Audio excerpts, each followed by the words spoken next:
안녕하세요. 미래에 계신 여러분, 프로젝트 반추입니다. 지금 이곳은 2022년 1월 2일 일요일이고요. 오늘의 반추를 시작하겠습니다. 먼저 오늘의 이슈를 보시겠습니다. 첫 번째 이슈는 안철수입니다. 국민의당 안철수 대선 후보가 단일화에 대해 입을 열었습니다. 오늘인 1월 2일 안 후보는 국회에서 정책 기자회견을 갖고 거대 양당 후보의 도덕적 문제나 가족 문제, 국정 운영 능력이나 자질 문제에 대해 의구심이 많다 보니 대선을 60여일 남겨두고 부동층이 역대급으로 가장 많다. 지지 후보를 정한 사람 중에서도 언제든 바꿀 수 있다는 사람도 굉장히 많다. 라고 밝히며 가급적 빠른 시간 내에 TV토론회를 통해 대선 후보 간 서로 간의 직접적인 비교가 가능해졌으면 좋겠다. 라고 말했습니다. 단일화에 대한 질문에 대해선 저는 생각하고 있지 않다. 라고 선을 그었습니다.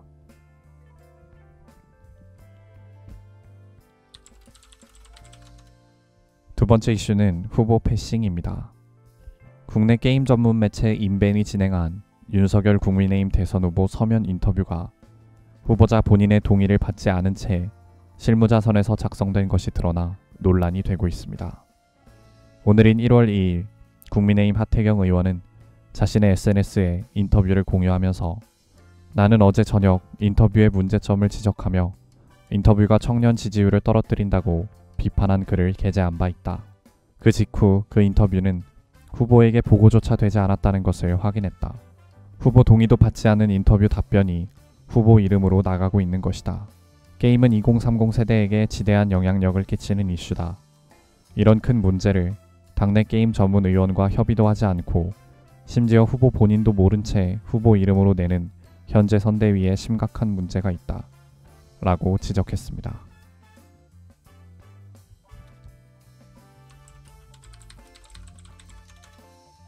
세 번째 이슈는 미국 확진자입니다. 현지 시간 2021년 12월 31일 뉴욕타임즈가 자체 집계를 통해 전날 미국 내 신규 확진자 수가 58만 명을 넘어섰고 그 직전 날인 48만 8천 명에 이어서 또 한 번 최고 기록을 갱신했음을 밝혔습니다. 크리스마스와 신년 연휴로 검사 건수가 감소했음에도 이 정도 확진자를 기록한 것은 충격적이라고 보도했는데요. 공식 집계에 포함되지 않은 자가 검사 사례까지 포함하면 실제 확진자 수는 이보다 더 많을 것이라고 강조했습니다.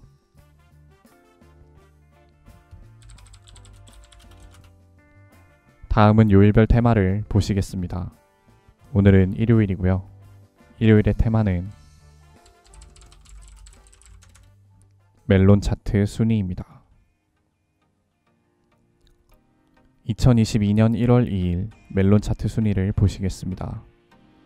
1위는 비오의 카운팅 스타즈, 2위는 회전 목마, 3위는 비오의 리무진, 4위는 임영웅의 사랑은 늘 도망가, 5위는 아이유의 겨울잠, 6위는 아이브의 11, 7위는 베이식의 만남은 쉽고 이별은 어려워, 8위는 김민석 취중 고백, 9위는 이무진 눈이 오잖아, 10위는 아이유 드라마, 11위는 불협화음입니다.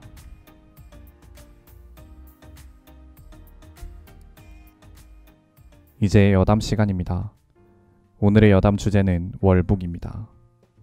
어제인 1월 1일 강원도 동부전선 최전방의 철책을 넘어 우리 국민으로 추정되는 사람이 월북했습니다.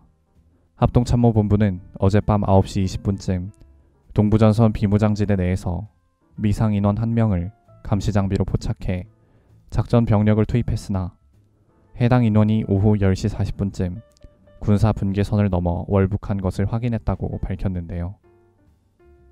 이미 당일 오후 6시 40분쯤 해당 인원이 GOP 철책을 넘는 장면이 경계 감시장비에 포착됐다고 합참 관계자는 설명했습니다.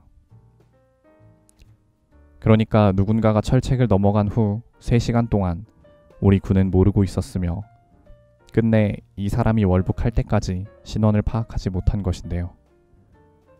이번 사건이 발생한 부대가 하필 2012년 10월에 초소 문을 두드려서 귀순 의사를 밝혔던 노크 귀순 사건이 발생했던 부대라서 경계와 감시에 심각한 문제가 있는 것이 아니냐는 목소리가 나오고 있습니다. 2020년 9월에 서해에서 실종된 40대 공무원이 북한군에 의해 총살당했던 일이 있었는데 그때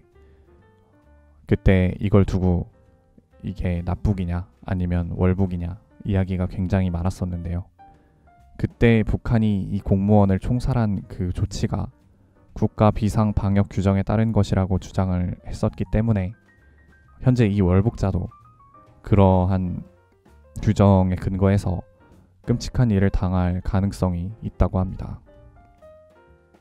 무슨 이유인지는 모르겠지만 새해 첫날부터 어떻게 철책을 넘어서 북한으로 넘어갈 생각을 했는지, 간첩이 공작을 마치고 돌아간 거다 이런 얘기들도 있던데 대체 이 사람이 누구고 왜 그랬는지 후속 보도가 빨리 언론에 나왔으면 좋겠습니다.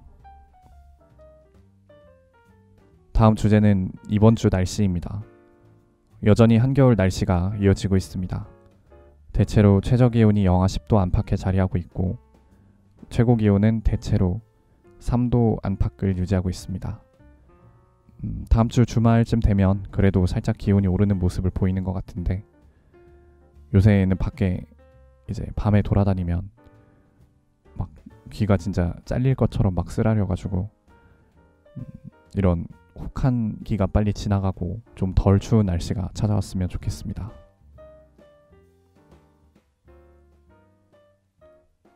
오늘은 이만 마치겠습니다. 오늘 하루 모두 수고 많으셨고 1월 2일이 생일이신 분들 진심으로 축하드립니다. 미래에 계신 분들 모두 과거를 거울 삼아 지혜로운 미래를 보내시기 바랍니다. 감사합니다.